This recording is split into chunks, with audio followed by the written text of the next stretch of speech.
everyone. Thank you so much for joining us. This is the third episode of Meet Your Neighbors, and our focus for this month is on gratitude.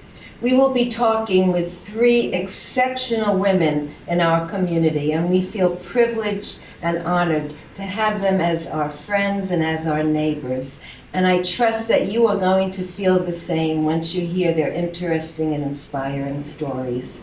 So today we're talking with Syria. So Syria, thank you so much for inviting us into your home. My pleasure.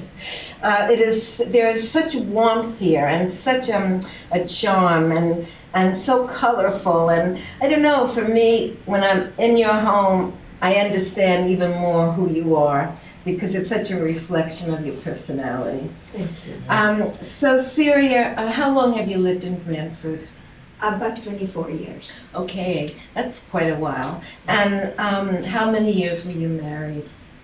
Almost 63 years. 63, that's a long, long time. Yeah. Do you have any tips on what your part was in helping your relationship be as successful as it was? I don't know. It's, don't pay attention to all the silly things.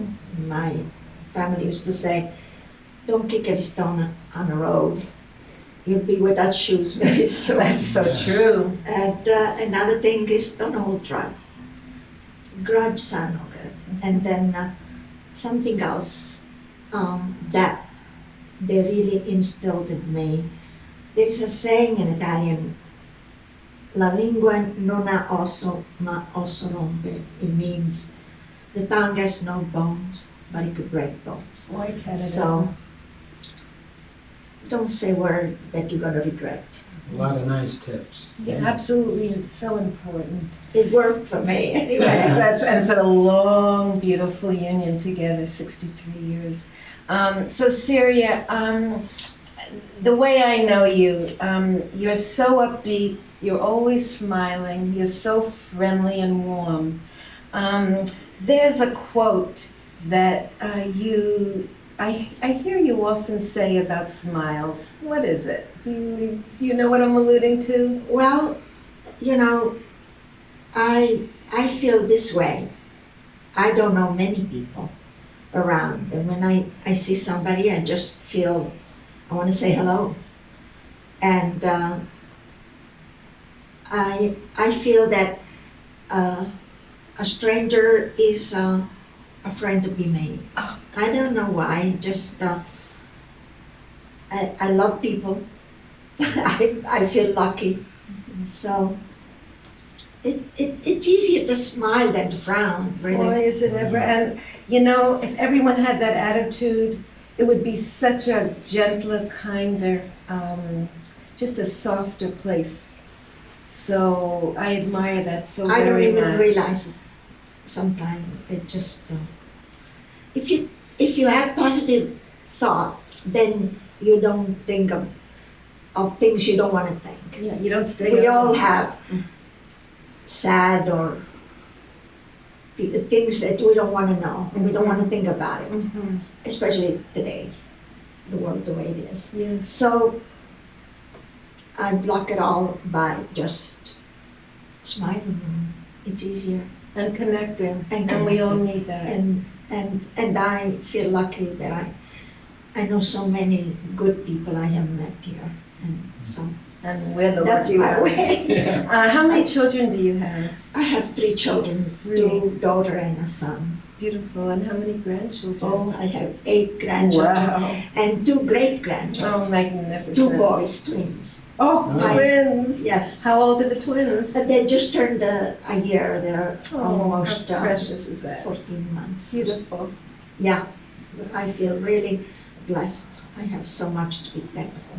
Well, you know, I have a question I'd like to ask, and I'm sure everybody would be interested. We're curious about, in your early life, what impacted you to have the personality? What was the most impact that you got? I don't know. Probably my parents. Yeah. My father always gave this made us feel like we were somebody special. Yeah. And my mother was a very warm person, very hardworking, and always loving, never sparing a hug. Ah, that's And- wonderful. And I guess it's that, I don't know, Okay. that it just came natural this way. I come from a large family, and that helps, you know. Yeah. When you have a family that's, one helps the other, we Yeah. helped each other out without even Closeness. realizing. We were very Closeness. close. Yeah. We still are. So I'm curious now then. How come you left, and when? How old were you when you did leave Italy? I was 21 years old. 21. I had to be 21 because my father wouldn't sign for me before that. I wasn't married. He didn't like the idea of a young lady going across the world. Wow. But I was sure that that's the thing I want to do. I didn't want Yeah. to be in Italy at the time. It was right after the war, and there was no job, and I didn't want to be farming because that's what I would have ended up to do because we were farmers, and I would have been doing the same thing, though we were quite well off as a farmer, but it was a hard life, and my mother was the the example. I never saw her being bed, so she was always up, helping, working from day to night, Right. and so I didn't want that life. It is a hard life, for sure. But were a lot of the young men, were there a lot of eligible men, or were they out to war? Well, Off to war? most of the men were at war, and when I was a marrying age, the few that come back didn't want to stay because there was no job anymore. There was so much destruction. So they all left for other countries, places where they could make a living. And even though there were men that they were interested to marry me, I really wasn't ready. I thought I should choose my own man. The man that I'm going to live with. It has to be the one that I feel comfortable. You were independent. Very independent. I thought it was the right thing to do. Yeah. And you went to where? I went to Canada, to Montreal actually, Ah. and I became a governess for a very young family with 3 children. It was a great experience because I was able to learn French because they were a French family, very loving, very kind, and they were very helpful to me. And so I was able to learn French because for 6 months I didn't hear Italian, and I had put already all my books and my magazine and everything Italian away. I wanted to stick with the language of French.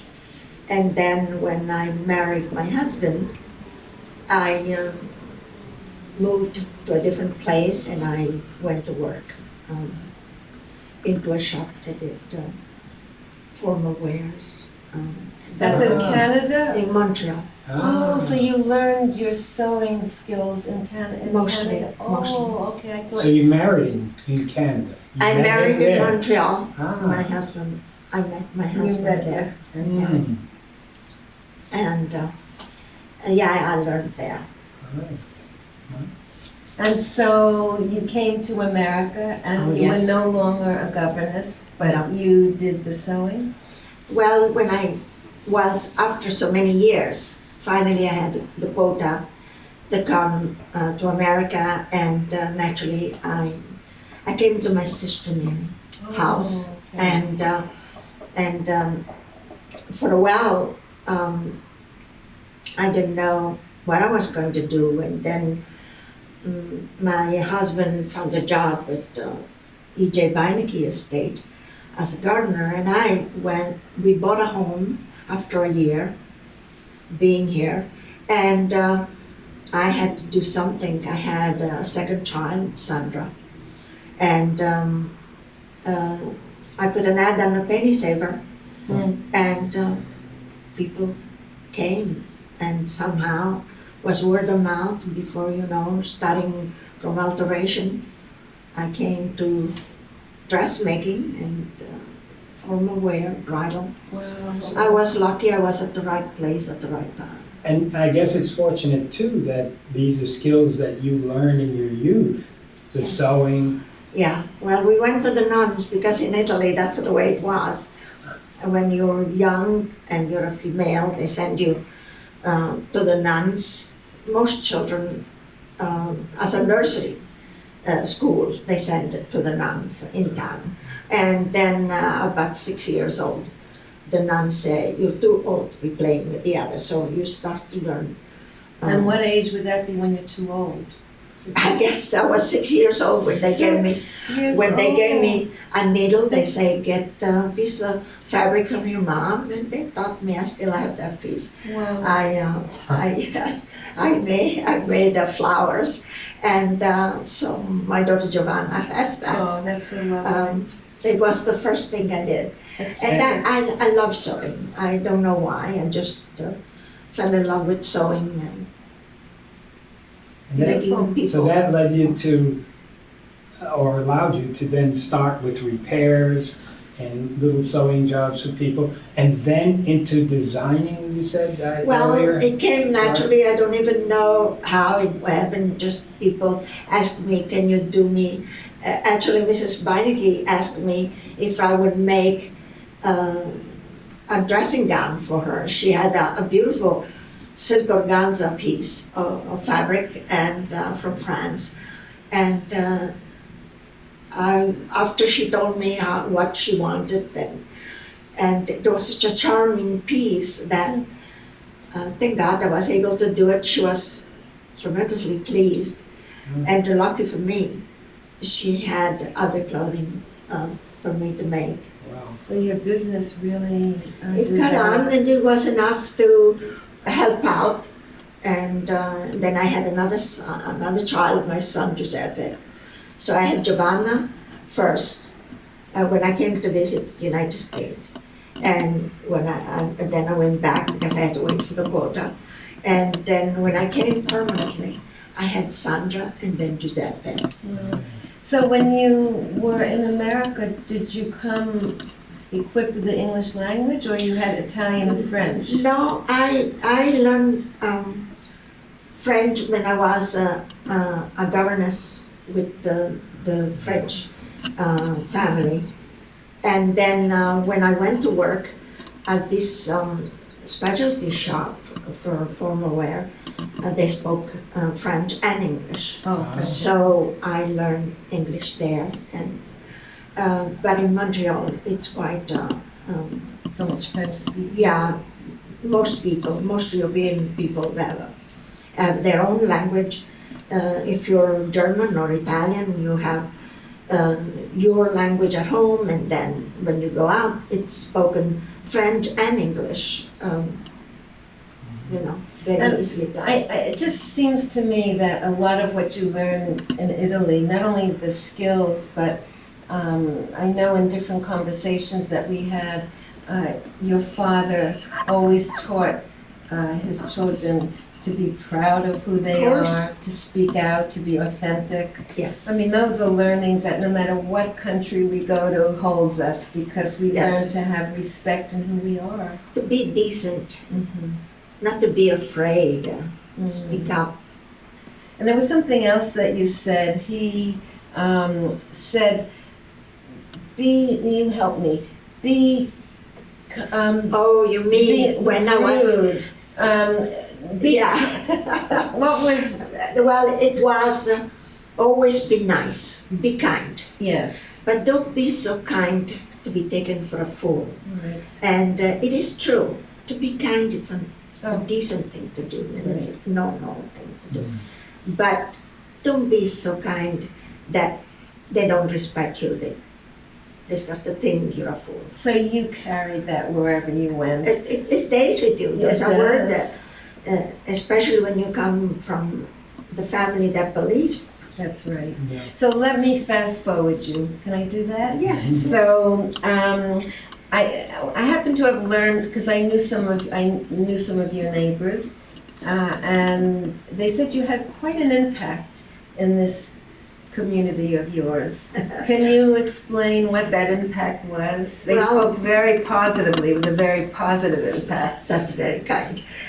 What it is I always had a home and not a condominium. So I came, well, except in Florida, that my home was a Yes. condominium and then a gated home, Oh, gated mhm. community home. But when I came here, when I sold my home in Florida and the one here in Brantford, I came to this building and I wanted to make it my own. And I met many people, but I had no idea who they were.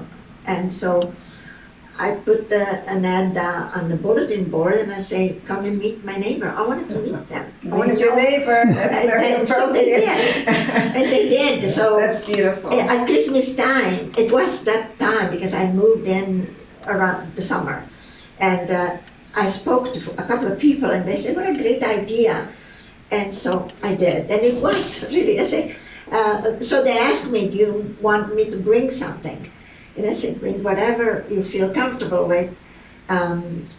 We're going to just meet each other. And they came. We have a community room and we did. Beautiful. No, I think And Syria it was really quite good. special. I think everybody longs for connection, but it takes someone to help make it happen. I guess so.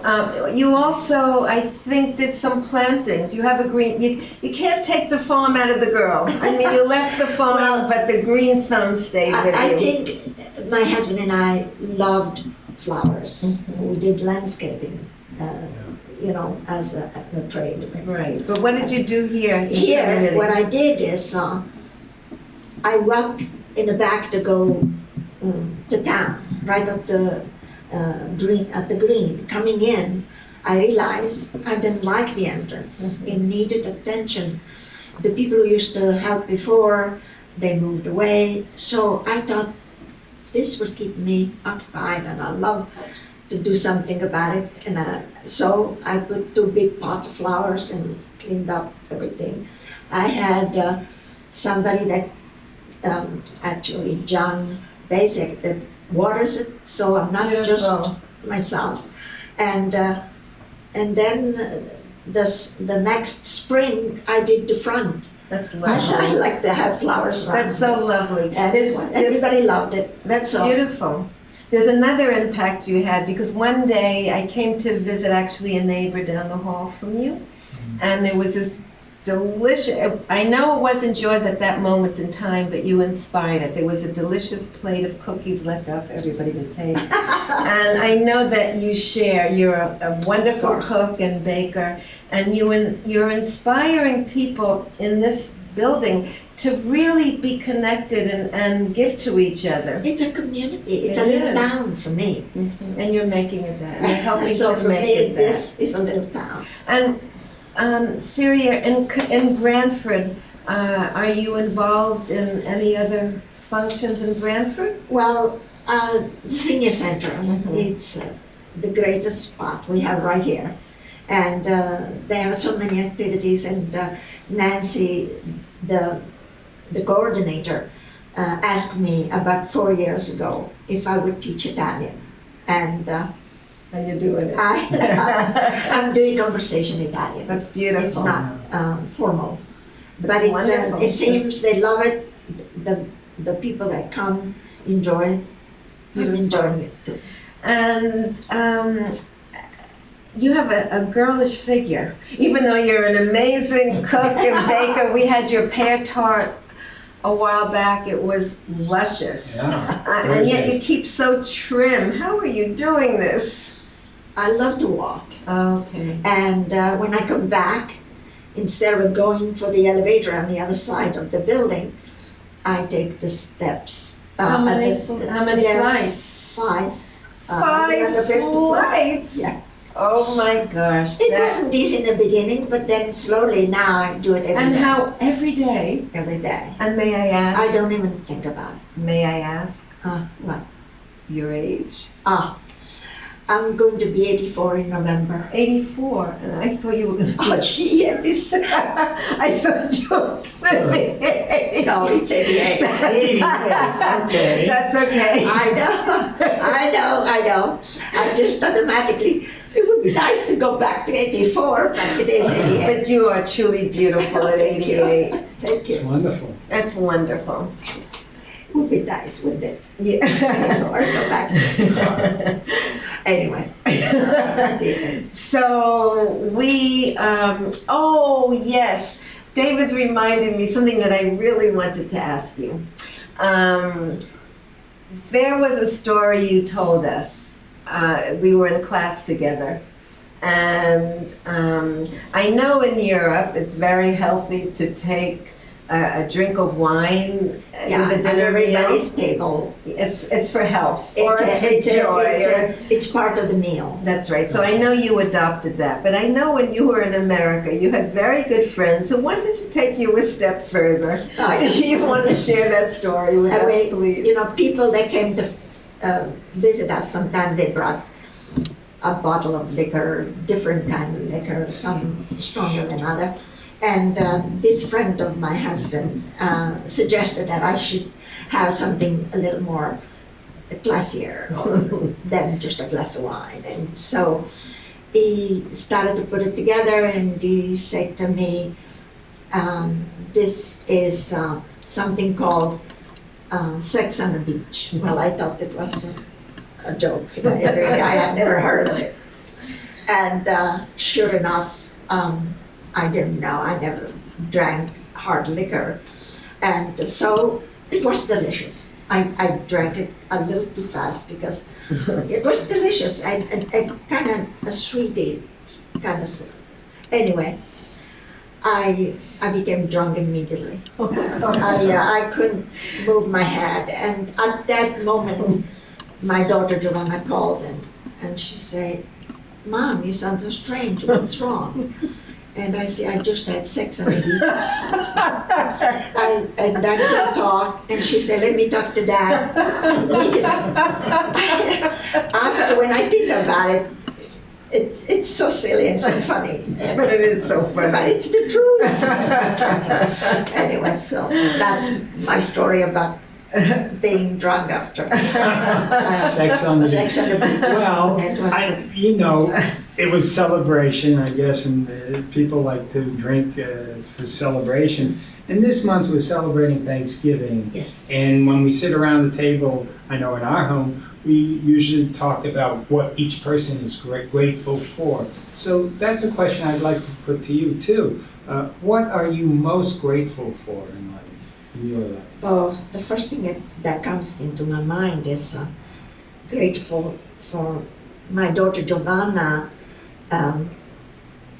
She's a cancer survivor, 7 years now. Wow. And I have all the reason to be grateful for that.